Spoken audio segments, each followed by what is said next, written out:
El Consejo Potosino de Ciencia y Tecnología y Radio Universidad presentan La Neta de la Ciencia. Espacio informativo sobre todo lo acontecido en ciencia, tecnología e innovación En San Luis, México y el mundo. ¡Comenzamos!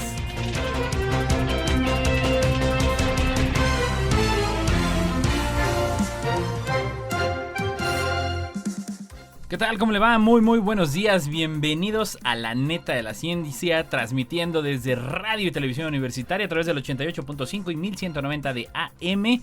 Ya lo sabes, sigan nuestra transmisión a través de este programa que realiza el Consejo Potosino de Ciencia y Tecnología, también a través de nuestras redes sociales en Twitter, Instagram, YouTube, Facebook y ahora en TikTok. También podrá estar usted dando conocimiento de todo lo que sucede alrededor de la ciencia, la tecnología y la innovación a través de las redes sociales en @Coposit. Vámonos con los titulares. Titulares. Jueza concluye que arte generado por inteligencia artificial carece de protección de derechos de autor. Implantes cerebrales y un avatar digital devuelven el habla a una mujer con parálisis. Antiguas formas de vida en Australia orientarán investigación en Marte. Pablo Rudomín. Desafortunadamente, en muchas partes del mundo se está restringiendo el acceso y el valor del conocimiento. El agujero negro en el centro de la Vía Láctea despertó hace 200 años, revela telescopio XP. Cuando la inteligencia artificial acecha a la sociedad civil. Grietas en antiguo lodo marciano sorprenden a equipo de Curiosity. Un teorema de 350 años revela nuevas propiedades de las ondas de la luz.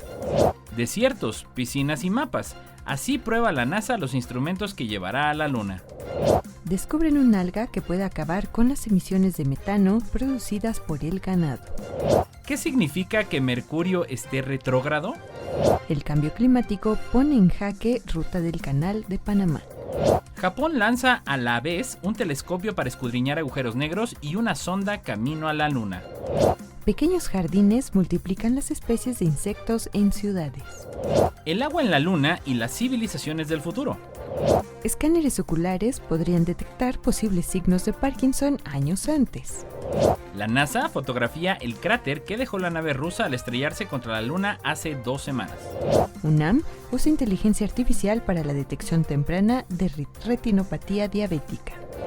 ¿Qué pasa si alguien muere en el espacio? ¿Qué responden los científicos cuando les preguntan si hay vida en la galaxia? Descubren cómo borrar la memoria de una célula para reprogramarla mejor como célula madre. El misterio de por qué Marte gira cada vez más rápido. Noticias internacionales. Jueza concluye que arte generado por inteligencia artificial carece de protección de derechos de autor. Por el Universal. Las obras de arte creadas por inteligencia artificial no son elegibles para la protección de derechos de autor porque carecen de autoría humana, decidió la jueza Berlin A. Howell.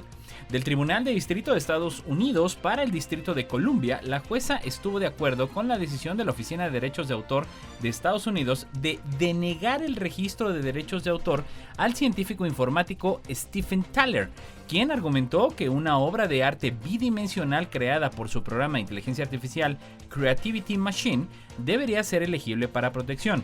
Howell informó Bloomberg, que los tribunales se han negado uniformemente a reconocer los derechos de autor en obras creadas sin ninguna participación humana, citando casos en los que se negó la protección de los derechos de autor a seres celestiales, un jardín cultivado o un mono que se tomó una selfie. Sin duda, nos estamos acercando a nuevas fronteras en derechos de autor a medida que los artistas incorporan la IA en su caja de herramientas para utilizarla en la generación de nuevas obras visuales y artísticas, escribió. Y desde F, implantes cerebrales y un avatar digital devuelven el habla a una mujer con parálisis. Algunas enfermedades dejan atrapados en el silencio a quienes las padecen. La tecnología, que trata de devolverles la capacidad de comunicarse traduciendo la actividad cerebral en palabras, ha desarrollado 2 nuevos tipos de implantes que hacen más rápido, preciso y variado ese proceso. Una de las dos nuevas interfaces cerebro-ordenador sobre las que se publican sendos artículos en Nature no solo traduce la actividad neuronal en texto, sino que se complementa con un avatar digital que puede sintetizar la voz similar a la que tenía el usuario y algunas expresiones faciales. Los nuevos dispositivos generan texto a una medida de 78 y 62 palabras por minuto respectivamente, aún lejos de las 160 de la conversación normal, pero muy por encima de otras pruebas. Además, amplían el vocabulario y reducen la tasa de errores. Estas interfaces son por ahora pruebas de concepto limitadas al laboratorio, pero suponen un avance significativo en el propósito de facilitar la comunicación a personas con un grado de parálisis de los músculos que les imposibilita el habla debido, por ejemplo, a un ictus o la esclerosis lateral amiotrófica.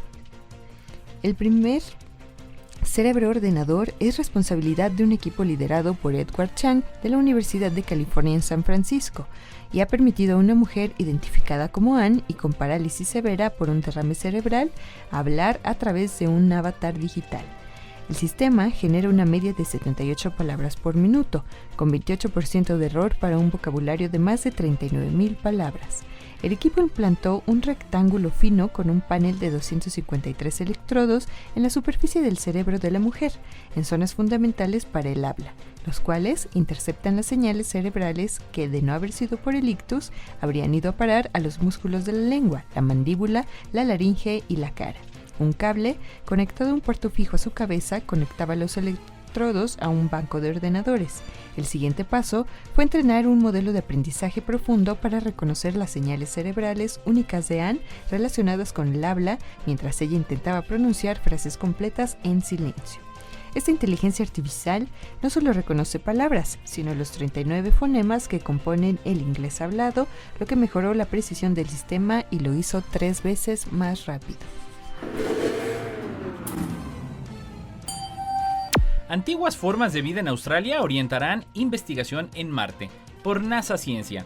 En junio de 2023, los directores del programa de exploración de Marte de la NASA se reunieron con sus homólogos de la Agencia Espacial Australiana, la ESA, lo que es la Agencia Espacial Europea por sus siglas en inglés, y la Organización para la Investigación Científica e Industrial de la Mancomunidad de Australia, el CSIRO, por sus siglas en inglés, en una expedición de campo que tiene como fin visitar algunas de las pruebas convincentes más antiguas de la vida en la Tierra. Pilbara, en el interior del oeste de Australia, es uno de los pocos lugares del mundo que poseen un registro geológico del pasado remoto de nuestro planeta antiguo. A medida que la comunidad internacional continúa trabajando en conjunto para estudiar Marte y en preparación para la llegada de las muestras a la Tierra, estos equipos exploraron lo que nuestro propio patio trasero puede enseñarnos sobre la búsqueda de la vida en otros lugares. Debido a los procesos geológicos que remodelan y reciclan continuamente la superficie de la Tierra, es extremadamente difícil que los entromalitos u otros fósiles se conserven en la Tierra durante largos periodos de tiempo, por lo que solo una fracción de la vida pasada permanece en el resto geológico. En la región de Pilbara, el registro rocoso pudo permanecer intacto durante miles de millones de años, lo que produjo como resultado afloramientos geológicos que coinciden con la misma edad que vemos en gran parte de la superficie de Marte. Esto hace que la región sea un campo de pruebas crítico para que los científicos e ingenieros perfeccionen sus habilidades para identificar señales de vida en medio ambientes muy antiguos. La delegación internacional decidió la expedición de una semana a Pilbara para considerar las dificultades de localizar evidencia fósil y de qué modo las misiones están utilizando técnicas, incluyendo la realización de mediciones contextuales detalladas para superar tales desafíos. Los debates se centraron en lo difícil que es encontrar y confirmar señales de vida pasada en rocas muy antiguas, incluso en un planeta como la Tierra, donde se sabe que la vida se ha afianzado. Un tema central del taller de campo fue la importancia del contexto geológico al elegir los sitios de muestreo y, finalmente, para confirmar la integridad del origen biológico de una muestra. Pilbara es el aula perfecta para que los equipos estudien los estromalotolitos que han resistido las más difíciles pruebas del tiempo y del rigor científico y entiendan lo que podría estar buscándose en Marte. El grupo investigó de qué manera el medio ambiente en el que se encontraron estos vestigios de vida antigua podrían haber sido propicios o desfavorables para que la biología tomara forma. El rover Perseverance de la NASA ha estado recorriendo el cráter Jezero, el cual tiene un antiguo delta de río, desde el 18 de febrero de 2021, almacenando muestras de rocas y regolito que podrían contener señales de vida microbiana antigua de este mismo periodo, hace 3.000 a 3.500 millones de años. Esta expedición de astrobiología prepara el escenario para una investigación y colaboración continuas, dado que el rover Perseverance de la NASA, el programa ExoMars de la ESA y las misiones de retorno de las muestras de Marte de ambas agencias trabajarán en conjunto para tratar de responder a la antigua pregunta de la humanidad: ¿estamos solos? Y desde Crónica, Pablo Rudomín, desafortunadamente en muchas partes del mundo se está restringiendo el acceso y el valor del conocimiento. La curiosidad y la búsqueda de respuestas a sus inquietudes hicieron que Pablo Rudomín Sevnatovic tomara la ruta de las ciencias. Hoy es un neurocientífico y académico connotado con 60 años como investigador y docente en el CIMBESTAB. Dentro de esas 6 décadas, 3 han sido dedicadas al Colegio Nacional para ofrecer su conocimiento y saberes de la sociedad. Pablo sabe que entre más educadas y más informadas estén las personas, pueden abordar mejor los problemas, aunque dice, en la historia de la humanidad siempre hay épocas donde el conocimiento era visto con desconfianza porque cambiaba los marcos de referencia de la gente y había quienes querían controlarlo. Lo hemos visto con las religiones, en las sociedades totalitarias y lo estamos viendo ahora en muchas partes del mundo donde se está restringiendo el conocimiento. El conocimiento no solo genera mejores formas para enfrentar los problemas de la vida, sino también provoca placer, felicidad, y ahora sabemos que se activan una variedad de mecanismos fisiológicos, entre ellos los que incluyen la liberación de dopamina, lo que contribuye a generar sensaciones placenteras y estados de relajación, lo que nos impulsa a ser más creativos, añadió el premio Crónica. En su investigación actual, Pablo Rudomín cuenta que están estudiando cómo cambiaban las conexiones entre las neuronas del tallo cerebral y las de astra dorsal en la médula espinal del gato anestesiado cuando se aplica un estímulo nociceptivo, en este caso producido por la inyección intradérmica de capsaicina. Esta maniobra sincroniza las oscilaciones de la actividad generada en los núcleos del rapé en el tallo cerebral con las oscilaciones de la actividad generada en el asta dorsal, que entran en resonancia y se acoplan funcionalmente, situación que permite el acceso de las influencias inhibitorias supraespinales sobre las neuronas de la asta dorsal, impidiendo así la actividad excesiva de las respuestas de las neuronas espinales. Lo que es realmente interesante es lo que sucede cuando inyectamos sistemáticamente una pequeña cantidad de lidocaína, un anestésico local que se utiliza mucho para producir analgesia preventiva, o ketamina, fármaco antidepresivo ahora de moda. Encontraron que la comunicación entre los núcleos de RAFE y el asta dorsal se interrumpe temporalmente recuperándose las condiciones originales, es decir, al estado funcional observado antes de la inyección de capsaicina. Lo interesante también es que la lidocaína y la ketamina descorrelacionan las oscilaciones de los potenciales generados por estas poblaciones neuronales. Es como si ahora que estoy hablando con ustedes, el ruido ambiente aumenta y que a pesar de que estamos mandando la misma señal, ya no la podemos distinguir del ruido de fondo. Entre otras, nuestras observaciones sugieren que la decorrelación de la actividad entre esas poblaciones activadas durante nocicepción puede generar analgesia. Esta es una posibilidad interesante que están estudiando en la actualidad. El agujero negro en el centro de la Vía Láctea despertó hace 200 años, revela telescopio IXPE, por NASA Ciencia. Sagitario A, el agujero negro supermasivo en el centro de la Vía Láctea, es mucho menos luminoso que otros agujeros negros en el centro de las galaxias que podemos observar, lo que significa que el agujero negro central de nuestra galaxia no ha estado devorando activamente material a su alrededor. Sin embargo, no hay evidencia obtenida en el telescopio explorador de polametría de imágenes de rayos X, IXPE por sus siglas en inglés, de la NASA, sugiere que el antiguo gigante dormido despertó recientemente, hace unos 200 años, para devorar gas y otros desechos cósmicos que estaban a su alcance. Sagitario A asterisco se encuentra a más de 25.000 años luz de la Tierra y es nuestro agujero negro supermasivo más cercano, con una masa estimada de millones de veces la de nuestro Sol. El agujero negro de Sagitario A o SGRA asterisco por las siglas que suelen emplear los investigadores y se pronuncia Sagitario A asterisco, se encuentra en la constelación de Sagitario en el corazón de la Vía Láctea. Los científicos recurrieron a XP para tener una observación más cercana cuando las investigaciones previas de rayos X detectaron emisiones en rayos X relativamente recientes de gigantescas nubes de gases en sus alrededores. Dado que la mayoría de las nubes cósmicas, conocidas como nubes moleculares, son frías y oscuras, las señales de rayos X de estas nubes deberían haber sido débiles, en cambio brillaban con intensidad.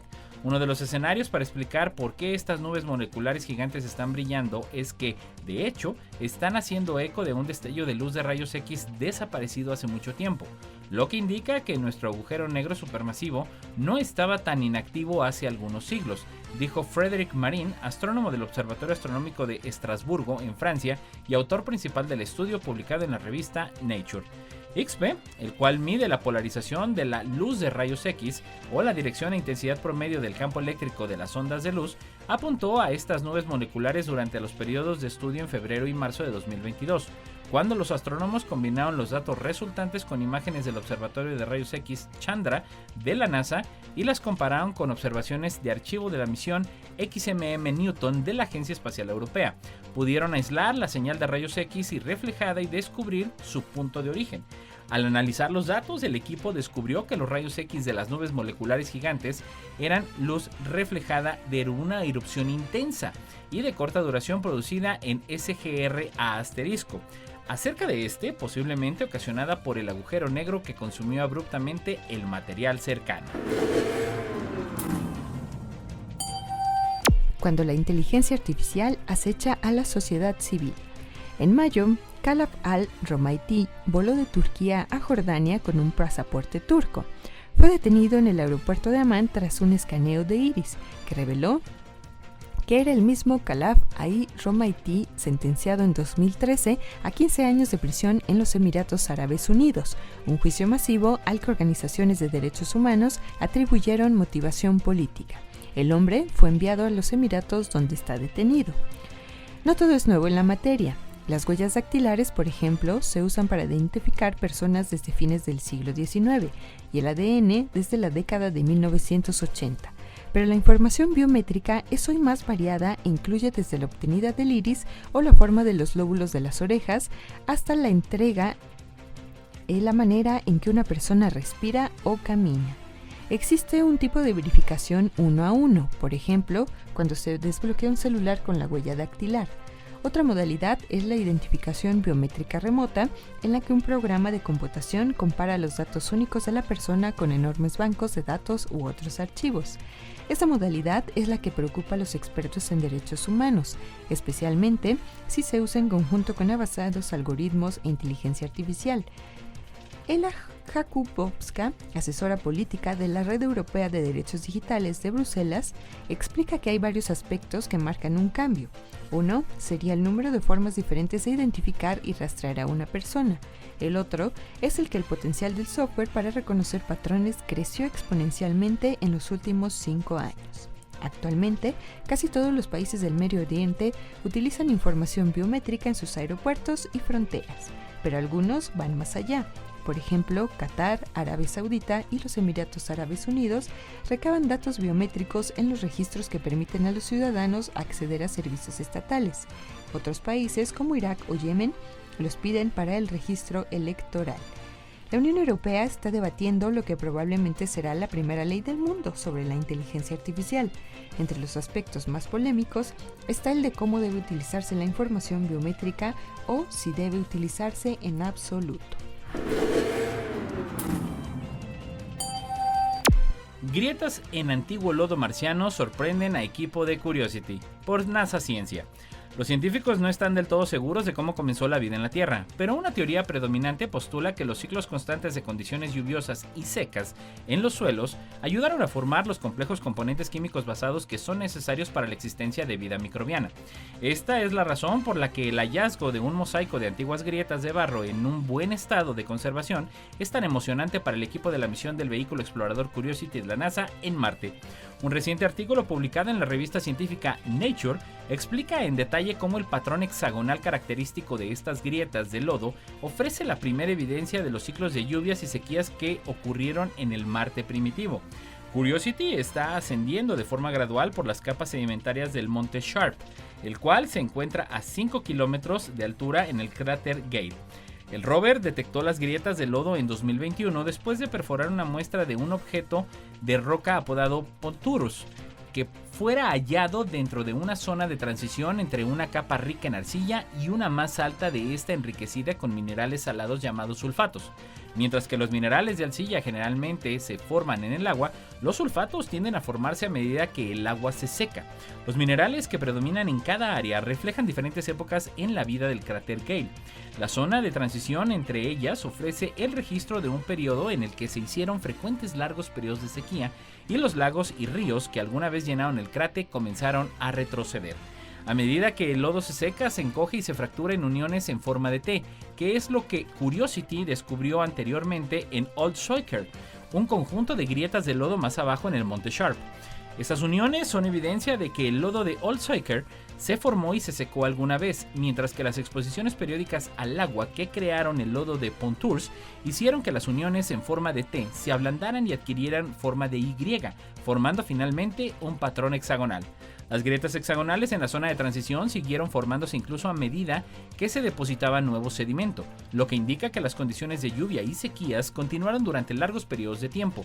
ChemCam, el instrumento láser de precisión de Curiosity, confirmó la existencia de una resistente corteza de sulfatos a lo largo de los bordes de las grietas, lo que no es demasiado sorprendente dada la proximidad a la que se encuentra la región de sulfato. Y desde Europa Press, un teorema de 350 años revela nuevas propiedades de las ondas de luz. Un teorema de 350 años usado para describir el movimiento de objetos físicos como péndulos y planetas sirve además para explicar algunos de los comportamientos más complejos de las ondas luminosas. Desde el siglo XVII, cuando Isaac Newton y Christian Huygens debatieron por primera vez sobre la naturaleza de la luz, los científicos han estado desconcertados sobre si es mejor ver la luz como una onda o una partícula, o tal vez, a nivel cuántico, incluso ambas a la vez. El trabajo dirigido por Xiangfeng Qiang, profesor asistente de física en Stevens y publicado en Physical Review Research, ha revelado una nueva conexión entre las dos perspectivas.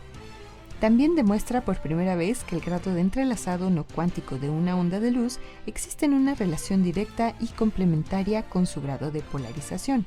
A medida que uno sube, el otro cae, lo que permite inferir el nivel de entrelazamiento directamente del nivel de polarización y viceversa. Esto significa que propiedades ópticas difíciles de medir, como amplitudes, fases y correlaciones, pueden deducirse, o algo más fácil de medir, la intensidad de la luz. Desiertos, piscinas y mapas. Así prueba la NASA los instrumentos que llevará a la Luna.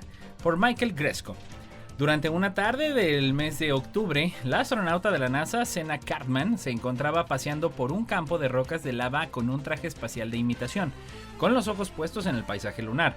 Cartman, geobióloga, y su compañero astronauta Drew Foster estaban en una misión para recoger muestras de roca cerca del cráter SP de Arizona, un cono de cenizas de 243 metros de altura que se formó durante una erupción volcánica hace muchos milenios.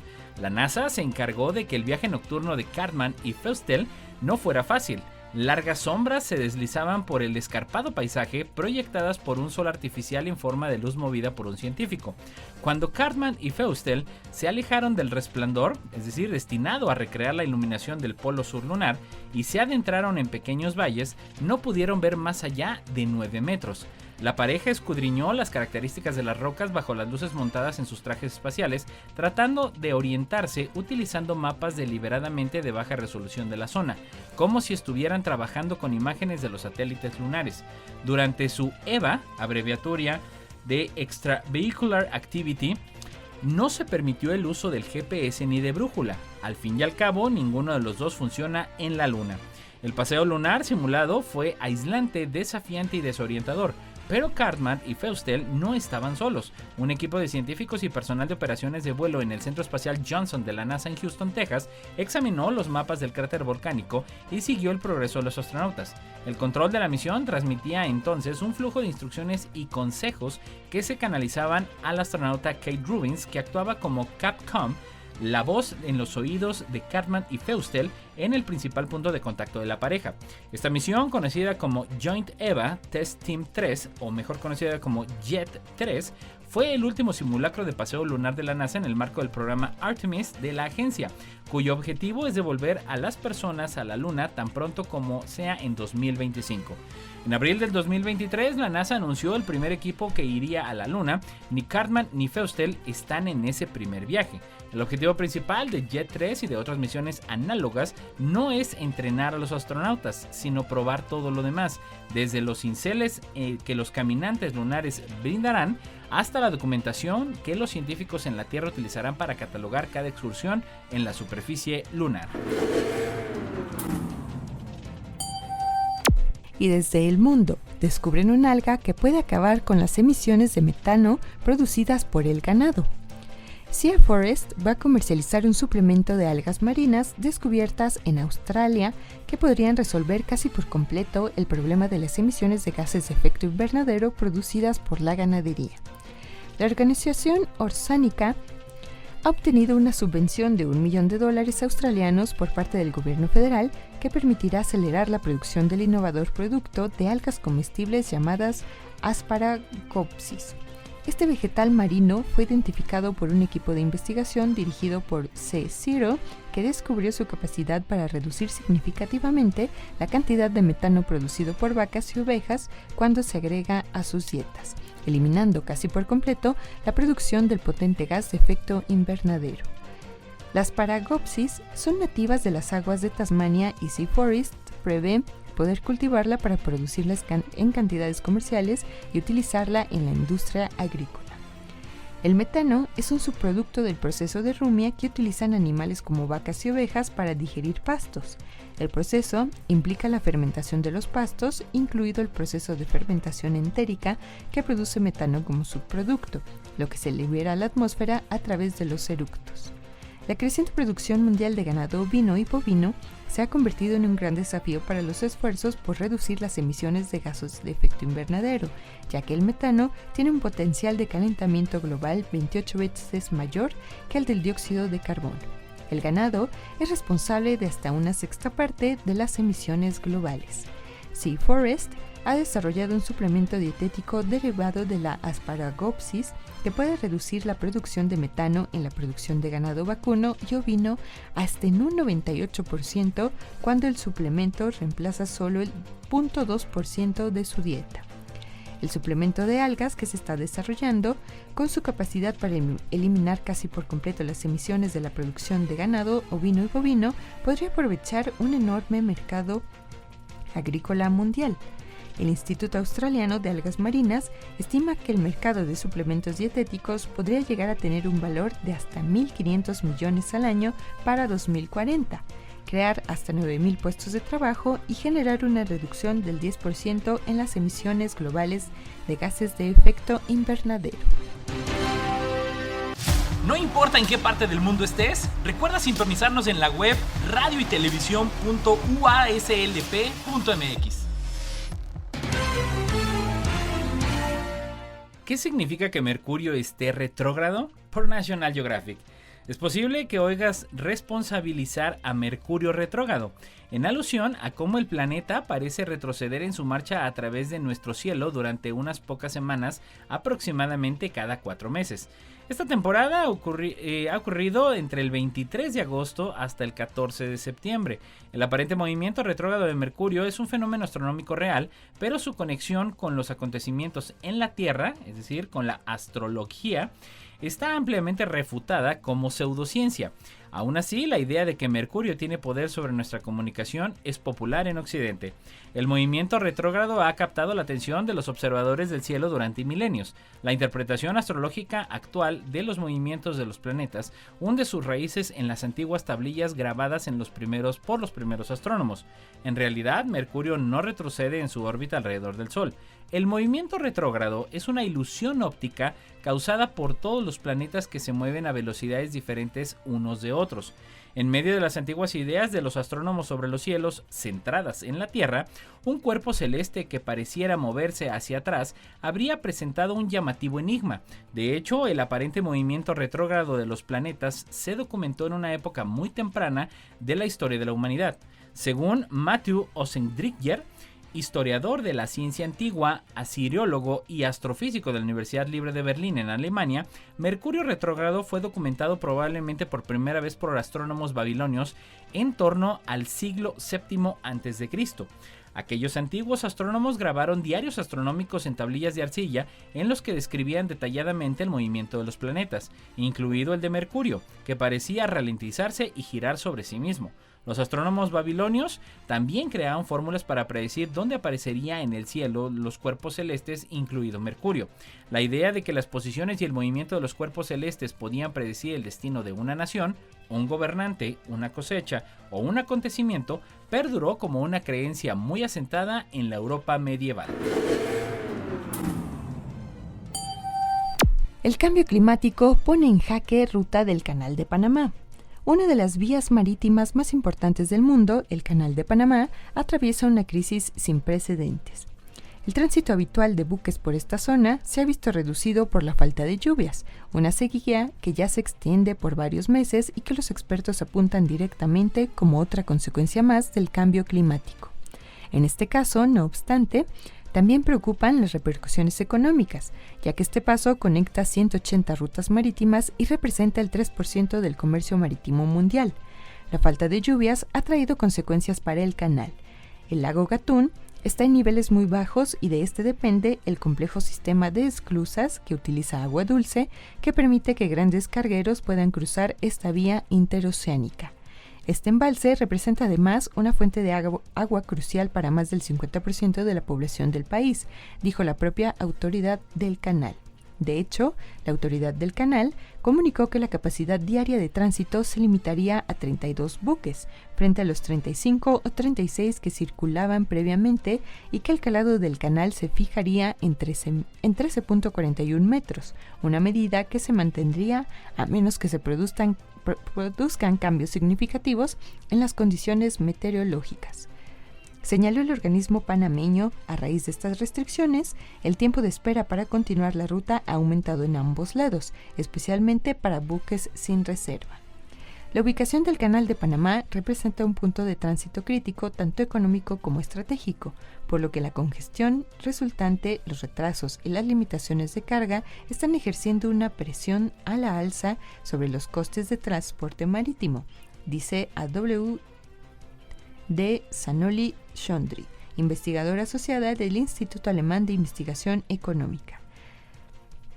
La autoridad del canal comunicó que esta vía seguía siendo competitiva pese a los ajustes en el calado y que la atención se concentraría ahora en incluir iniciativas medioambientales proactivas, como desarrollar un corredor logístico para diversificar las opciones de manipulación de carga dentro del país. Según su último informe, más de 14.000 embarcaciones cruzaron por las aguas del canal en 2022. El escaso nivel de agua en la ruta del Istmo de Panamá ha puesto de relieve el argumento de algunos expertos que apuntan a un cambio de paradigma en los modelos de consumo actuales. Debemos lograr que las cadenas de suministro sean cada vez menos dependientes de los combustibles fósiles y que nuestros patrones de consumo sean menos intensivos. Así lo dijo Alejandro Alemán, coordinador de Climate Action Network América Latina. Japón lanza a la vez un telescopio para escudriñar agujeros negros y una sonda camino a la Luna, por el país. Los nuevos instrumentos, los que permiten mirar en lugares del cosmos antes inaccesibles, son el primer paso para desentrañar sus secretos. Desde el Centro Espacial Tanegashima de JAXA, la agencia espacial japonesa ha lanzado al espacio XRISM y SLIM, según lo previsto. Estas dos sondas ayudarán a responder preguntas sobre el universo a gran escala, pero también respecto a mundos cercanos como la Luna. En la punta de un cohete HIIA-2, construido por Mitsubishi Heavy Industries, viaja SLIM, módulo inteligente de aterrizaje para explorar la Luna por sus siglas en inglés, la primera sonda con la que Japón quiere aterrizar sobre la Luna.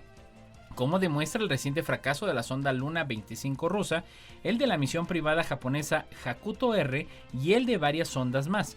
El éxito no puede darse por hecho, aunque la India haya logrado posar su nave en la superficie selenita con un proyecto de tan solo 70 millones de euros.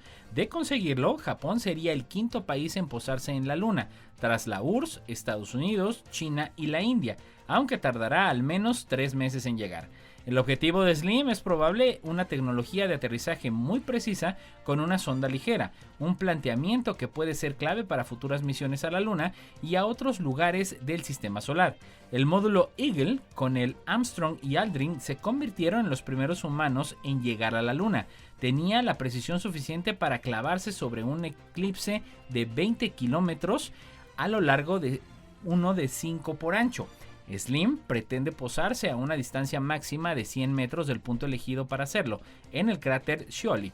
El vicedirector del Instituto para la Ciencia Astronáutica y Espacial de la JAXA, Yoshifumi Inatani, considera que tener éxito en el aterrizaje extremadamente preciso mejorará la calidad de la exploración espacial. Con esta tecnología, que incluye cámaras adaptadas con los algoritmos de reconocimiento de imagen para detectar obstáculos peligrosos, las misiones podrían aterrizar sobre un área más interesante y no solo donde sea fácil hacerlo. Además, podrán ser más ligeras, es decir, SLIM solo pesa 600 kilos de los 400, que de los mismos 400 son de combustible. Dedicar más espacio al instrumental científico y hacer más fácil incluir la posibilidad de que la sonda regrese a la Tierra con muestras tras su visita. El lanzamiento podrá seguirse en directo. El XRISM es un observatorio de rayos X que utilizará detectores de estas señales electromagnéticas para estudiar agujeros negros, la formación de los elementos químicos o los cúmulos de galaxias. Este proyecto es un segundo intento después de Hitomi, una nave espacial japonesa con los mismos objetivos y una tecnología similar. Se perdiese por problemas técnicos un mes después de su lanzamiento en febrero de 2016. Y desde Europa Press, pequeños jardines multiplican las especies de insectos en ciudades.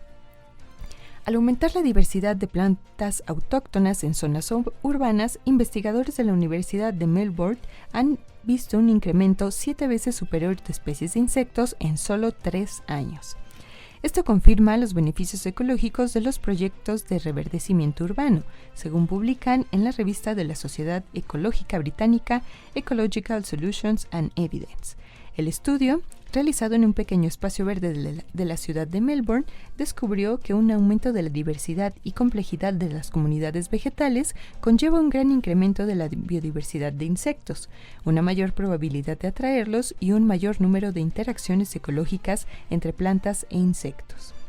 Se ha demostrado que llevar la naturaleza a nuestras ciudades aporta multitud de beneficios, desde el bienestar hasta el aumento de la biodiversidad y la mitigación del cambio climático.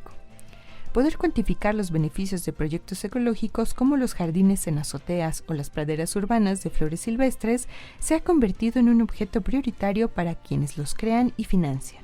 Sin embargo, antes de este estudio apenas se habían observado pruebas de cómo determinadas acciones de reverdecimiento pueden mitigar los efectos perjudiciales de la urbanización mediante el aumento del número de especies autóctonas de insectos que se han vuelto raras o han dejado de existir en una zona concreta.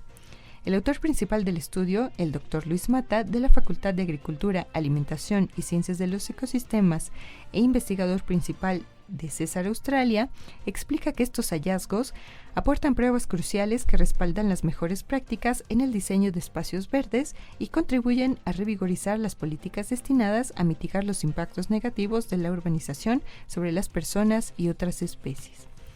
Antes del inicio del estudio, en abril de 2016, el espacio verde elegido por el equipo de investigación tenía una vegetación limitada, simplemente césped y 2 árboles.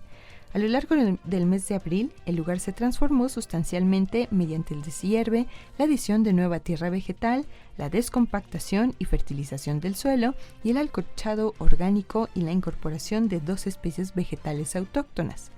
A lo largo de 4 años que duró el estudio, los investigadores realizaron 14 estudios de insectos con redes etnomológicas para muestrar cada especie vegetal en busca de hormigas, abejas, avispas, escarabajos y otros insectos.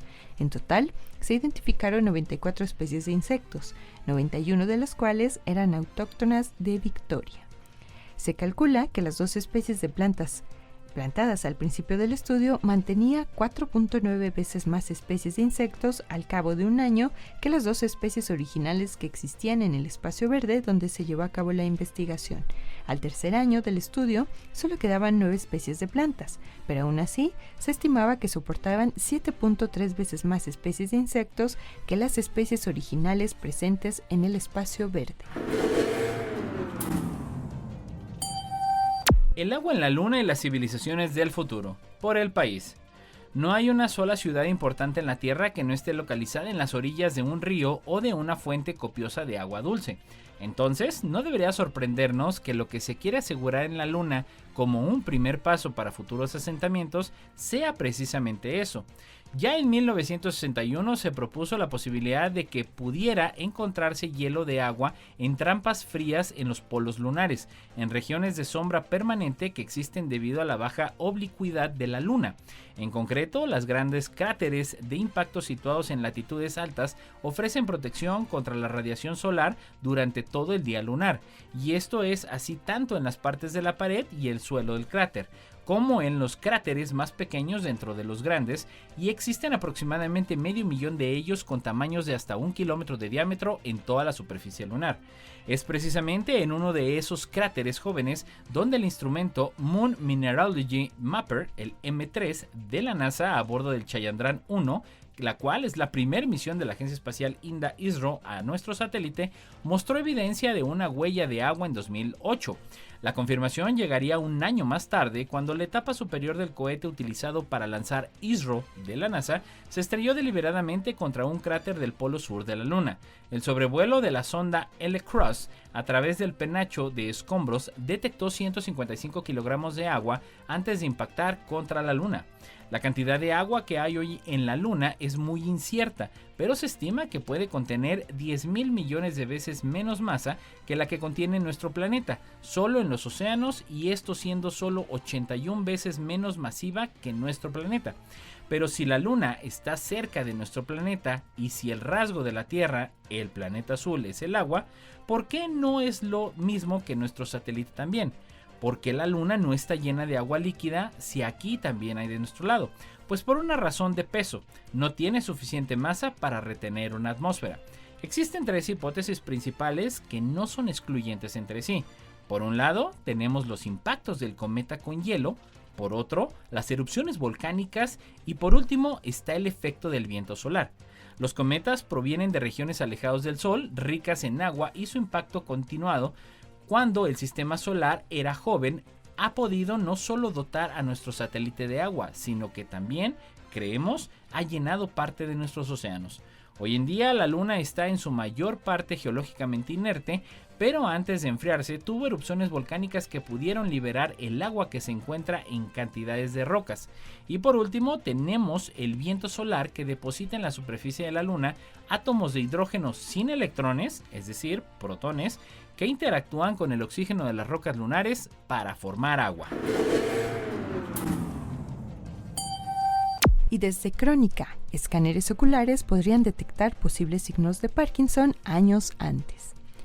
El estudio de los ojos revela la propensión a enfermedades cardiovasculares o diabetes, pero además muestra marcadores que podrían indicar la posible presencia de la enfermedad de Parkinson una media de 7 años antes de su presentación clínica.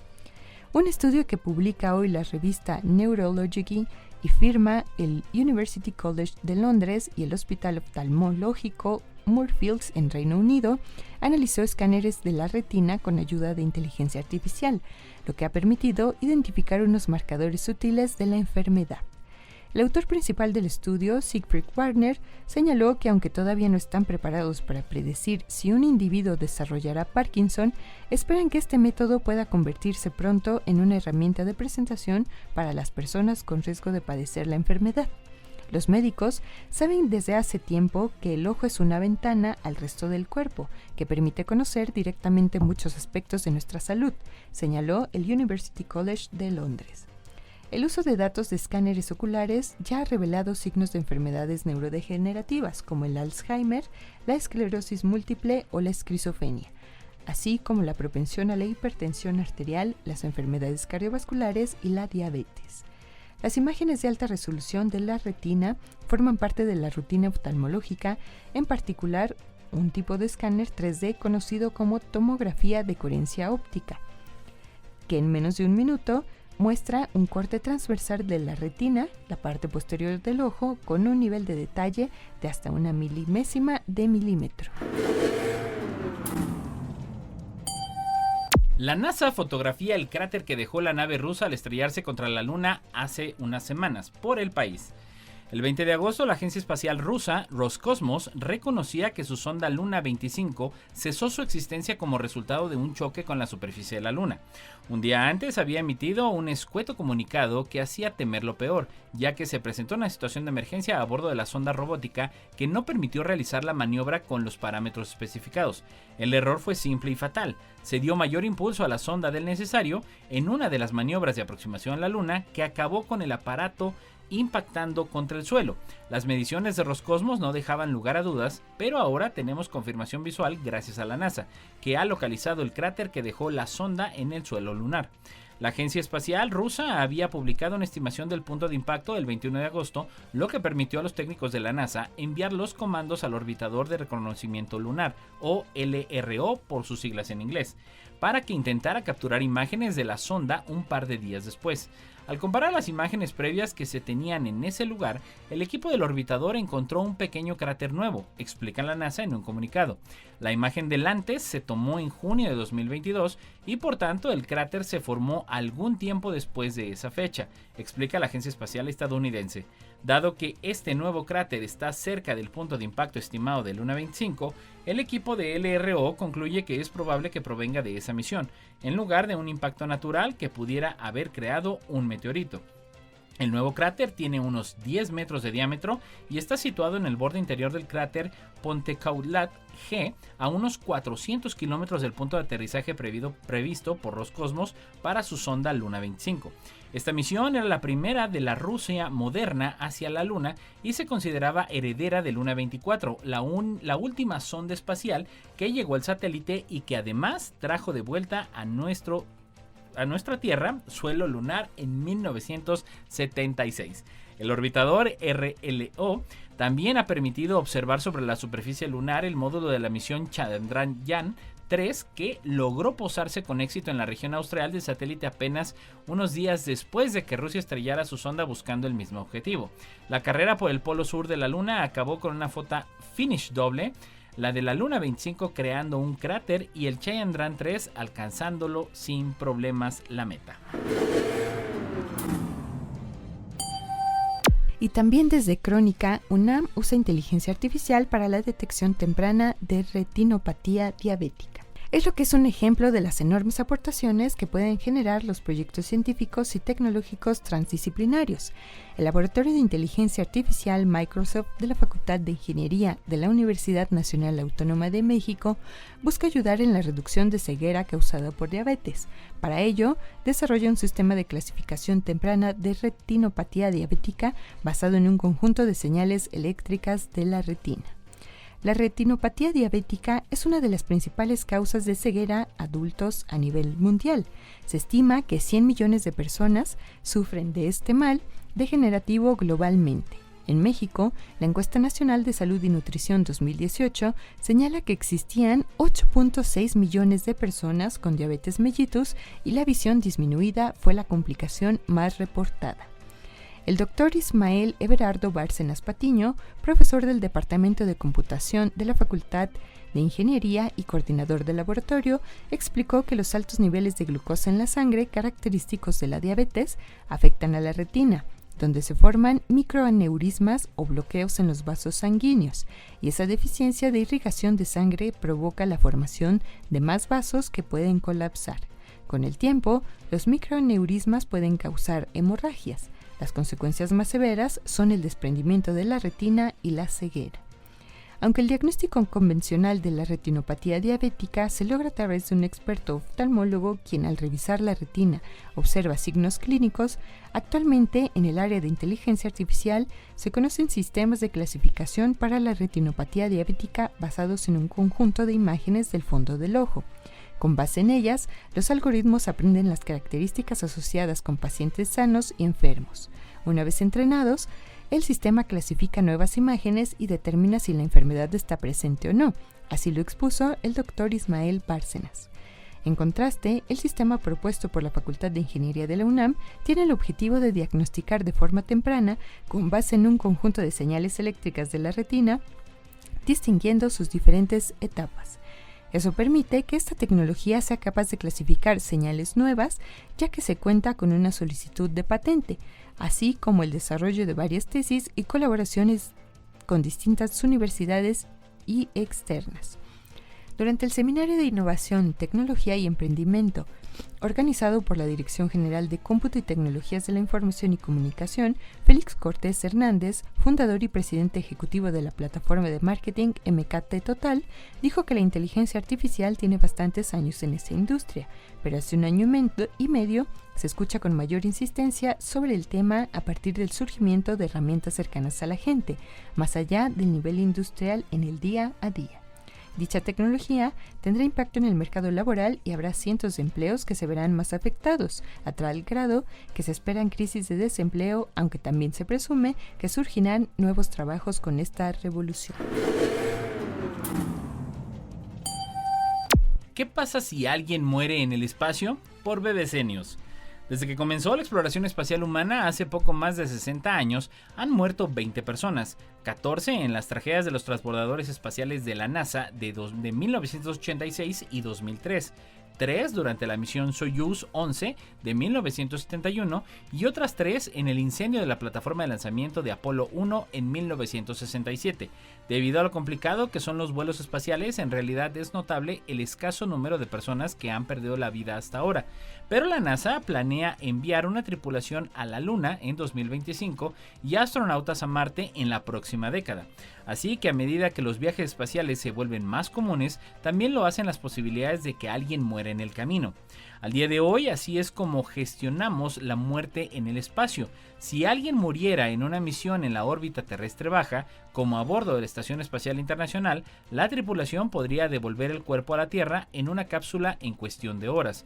Si ocurriera en la Luna, la tripulación podría regresar a casa con el cuerpo en tan solo unos días.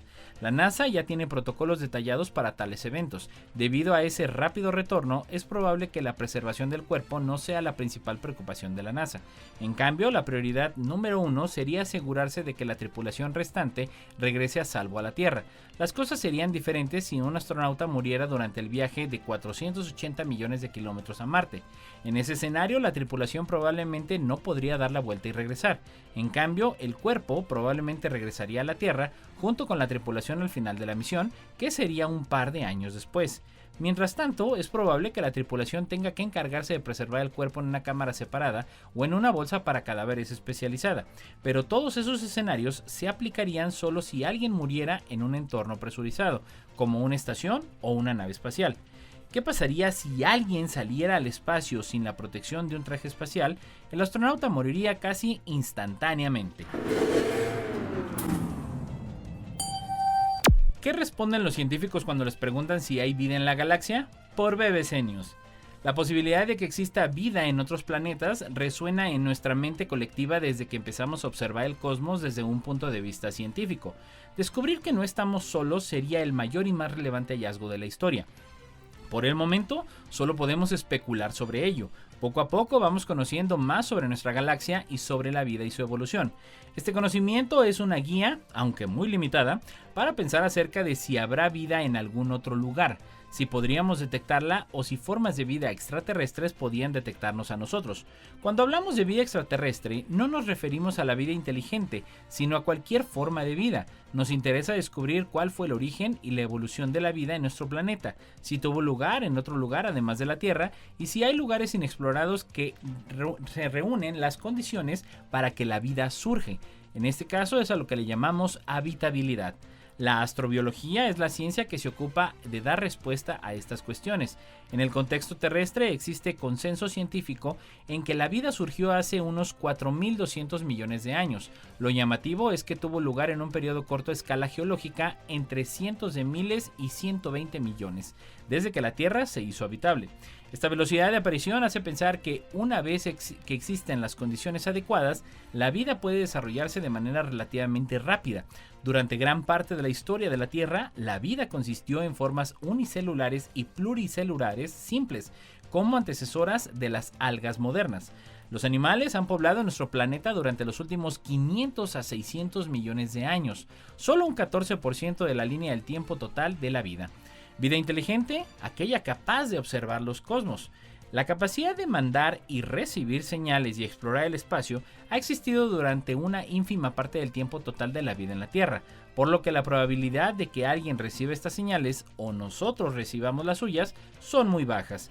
En la búsqueda de pruebas de vida extraterrestre, los científicos buscan biofirmas o biomarcadores, indicios de vida o evolución química en exoplanetas y dentro de nuestro sistema solar. Y eso es todo por el día de hoy aquí en La Neta de la Ciencia. Muchas gracias, Amanda Contreras. Cuídese, nos escuchamos la próxima semana. Gracias a Lalo Carrillo en los controles. Hasta la próxima. Esto fue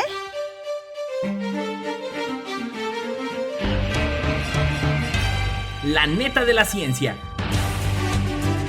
Noticiero de Ciencia, Tecnología e Innovación. Presentado por el Consejo Potosino de Ciencia y Tecnología